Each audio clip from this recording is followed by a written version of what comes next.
Weg! Mauer weg! Wollt ihr denn dann alle hin? Um 20 Uhr! Mauer weg! Mauer weg! Mauer weg! Mauer weg! Mauer weg!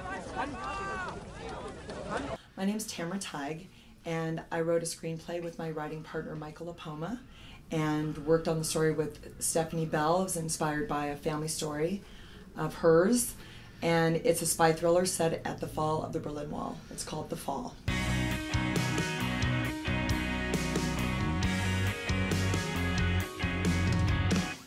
You are the 2020 Slamdance Screenplay Contest winner. Yeah, the grand prize winner. It was just an amazing surprise and shock. So there were over 4,200 screenplays entered. So it was a big honor. Do you mind me asking what you win if you win?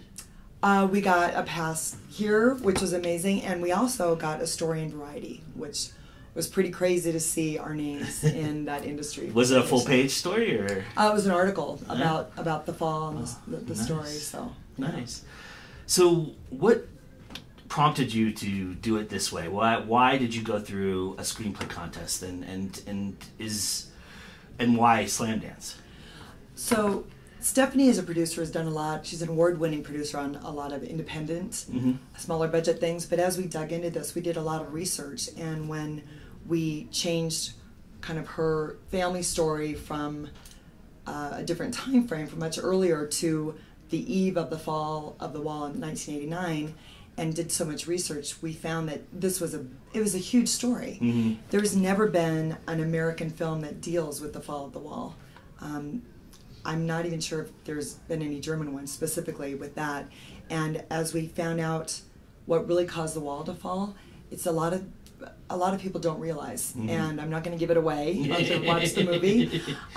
If you do research, you can discover it. But it was such a huge historic event. I mean, for current history in 1989, to imagine people for 28 years were imprisoned in their city. Yeah.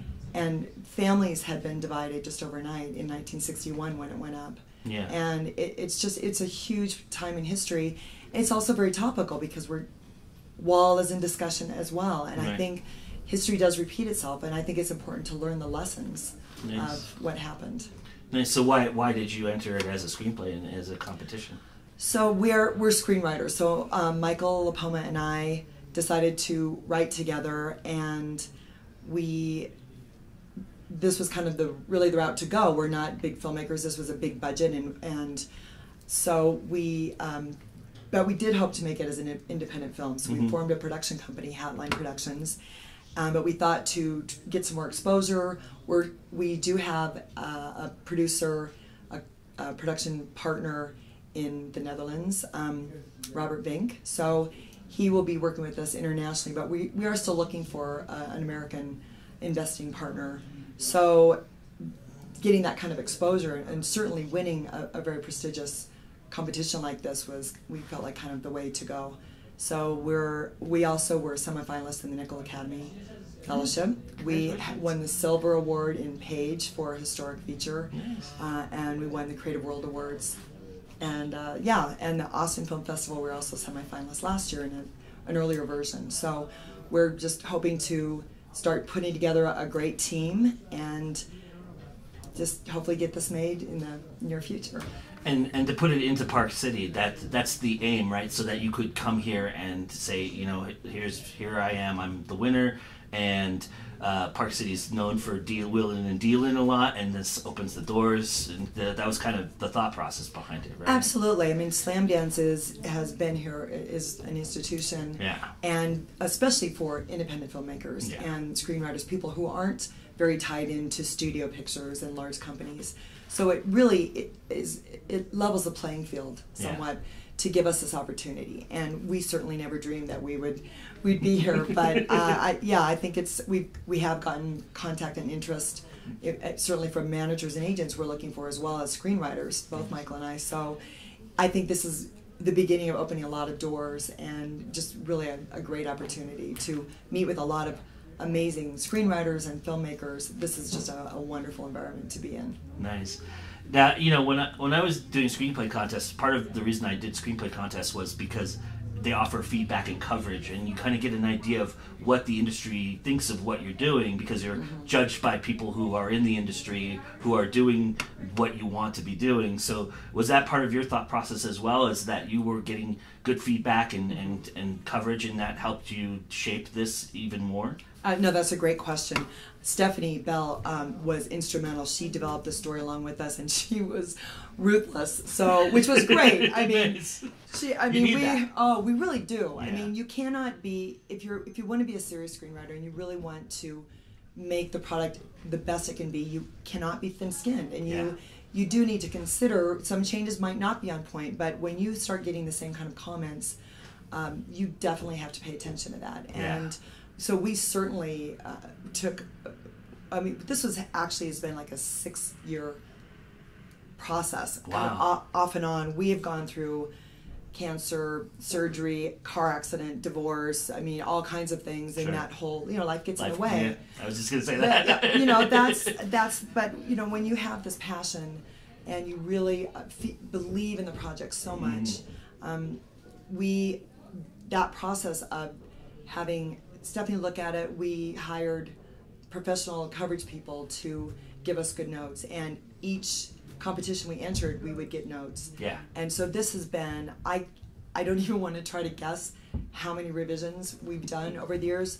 It's easily in probably the, I don't know, mid-hundreds. Wow. Couple hundred at least. Wow. I would guess. So. And it's all about perseverance, right? It's all about sticking with it, because this is a process that takes time. It's not something that, a lot of people have this notion that it's overnight, and overnight success is drawn by time and effort of a long period, right? Yes. I mean, that's how you become overnight success, is by working so hard year after year to try and make this happen, and believing in it, right? Right. So, well, and I think we're, as more mature writers, so over 40 writers, I think this is one segment of diverse people that are not really being recognized, and it's the one ism, ageism is, it's very rampant in Hollywood, especially for actresses and female actors, but I think it really needs to be addressed more for writers as well. We have a wealth of life experiences that does imbue our stories, and I'm glad that that's going to be recognized more. Michael has a master's in screenwriting and has done so much extra education. I've done a lot of workshops. I was a journalist for 25 years, and a marketing consultant. So using our background has certainly contributed a lot to the project, and I think the final product. How much of that time would you say you researched this project, and in particular this subject matter? Was that a significant amount of time before you guys sat down and actually wrote? Oh, absolutely.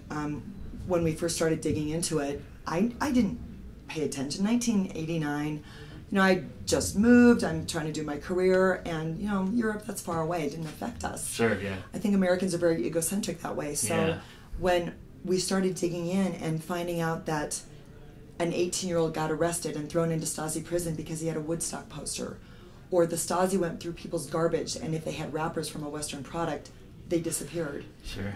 All of these stories came to light of the bravery of the East Germans, and when we found out that what really brought the wall down was not Reagan saying, Gorbachev, tear down that wall, it was months of peaceful demonstrators who persevered, and those demonstrations grew from a few hundred people to hundreds of thousands a few weeks before the wall fell. And finally, 1 million people demonstrated peacefully in East Berlin, and that's what helped bring it about. And one of the things we found in our months and months of research, and we've had to keep updating it over the years, I actually was able to contact one of 2 journalists who were instrumental in helping the demonstrations grow. Oh, awesome. Shevka and Radomski were 2 journalists who videotaped the demonstrations in Leipzig. They smuggled those videotapes out, and when the East Germans saw that these demonstrations were growing and was getting the attention of the West, that's why, in part, why the demonstrations kept growing. So they're seen as heroes in Europe and Germany, and we put them in the film because we want their part of the story to be told, because it's such an important part of the history of the fall. Sure. Plus your journalistic background, it's easy to relate to journalists. Absolutely. Right? And you know, that's funny about that, because you always hear the notion, write what you know, right? And that's part of the success stories of many screenwriters and storytellers and such. But it's also about write what you discover and what you become. That's right? good. I like that. Isn't that true though? Yeah, absolutely. For me, it was very autobiographical, because basically the story is about an East German single working mother whose son is framed for murder and disappears, and she's trying to find out what happened to him.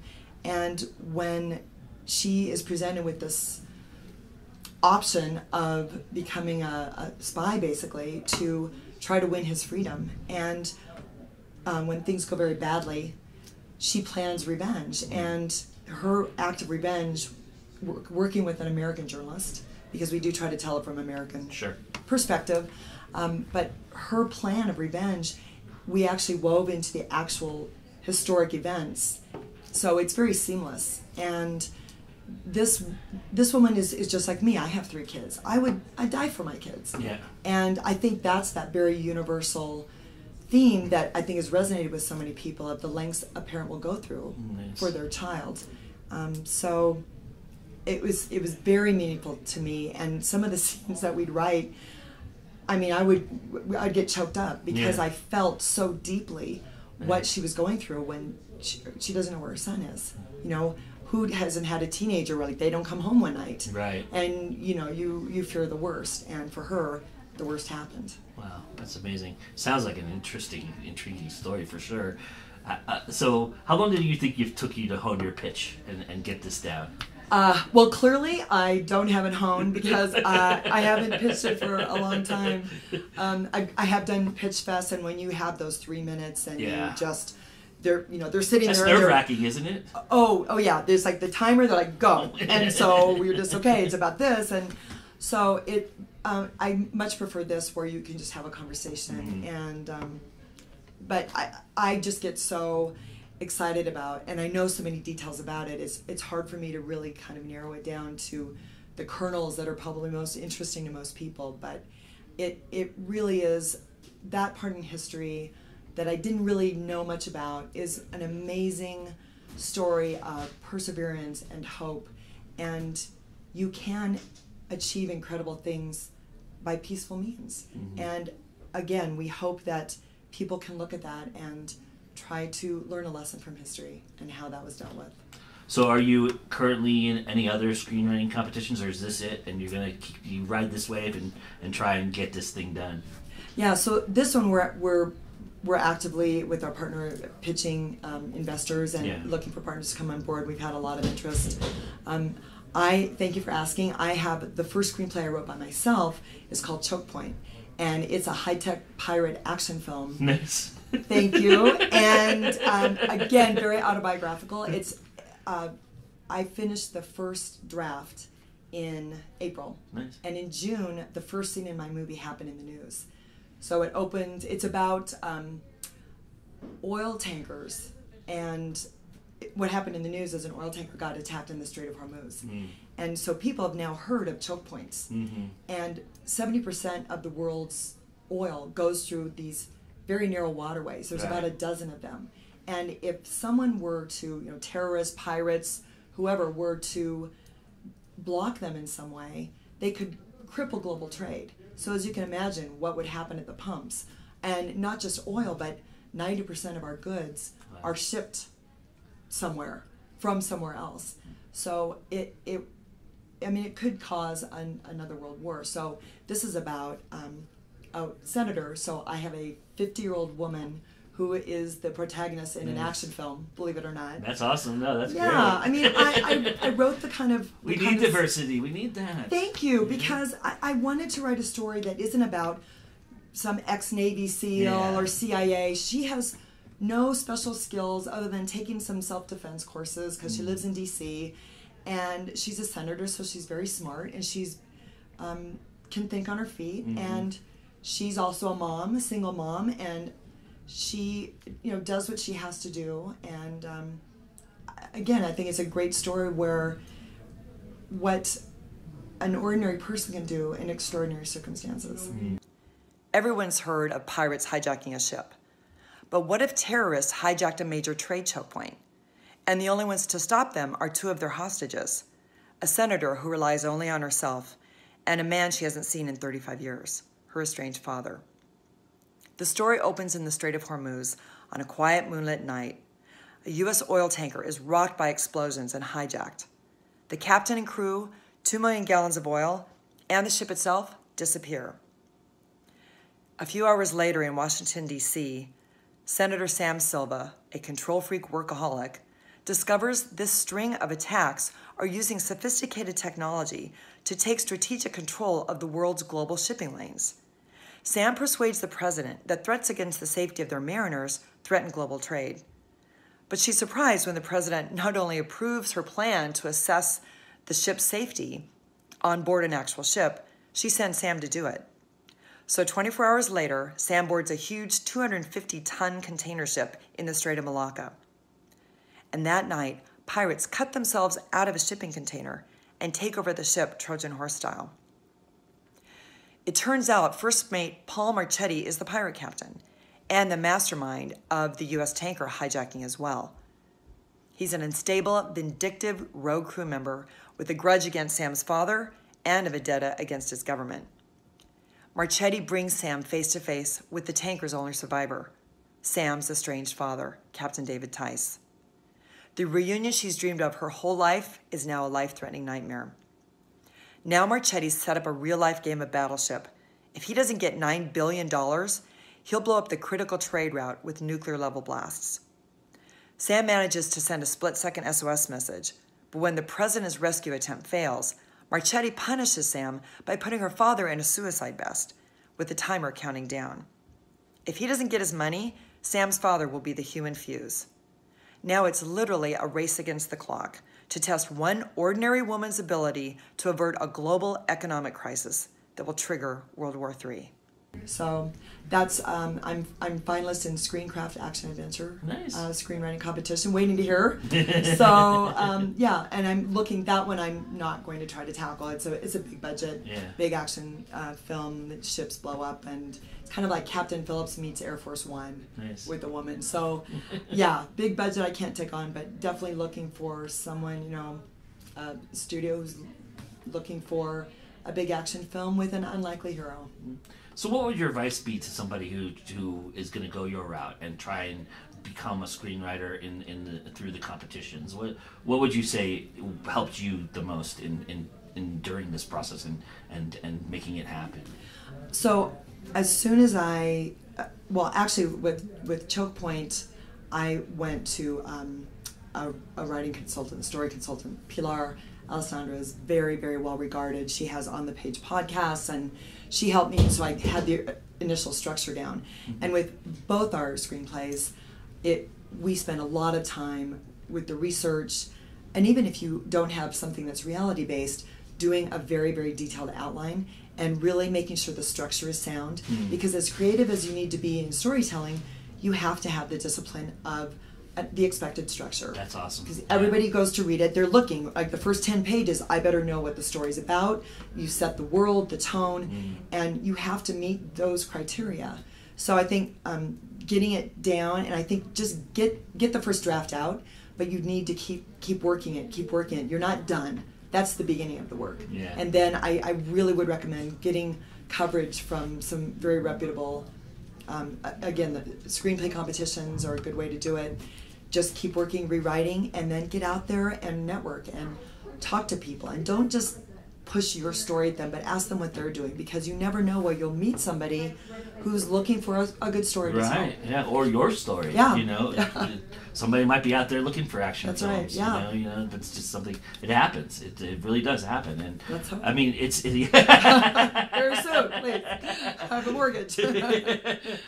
So, what is it that has gravitated you from your journalist background to indie film? Why did you make this leap? That's a great question. About 10 years ago, I was doing freelance writing for a now defunct magazine for the film industry called Production Update. And I covered the 2005 Oscars.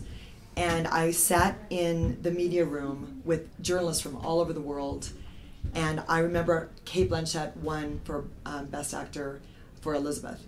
And I'm sitting in this room, not starstruck because of the celebrities, but because of the achievement of an artist and all of these journalists who got to cover it.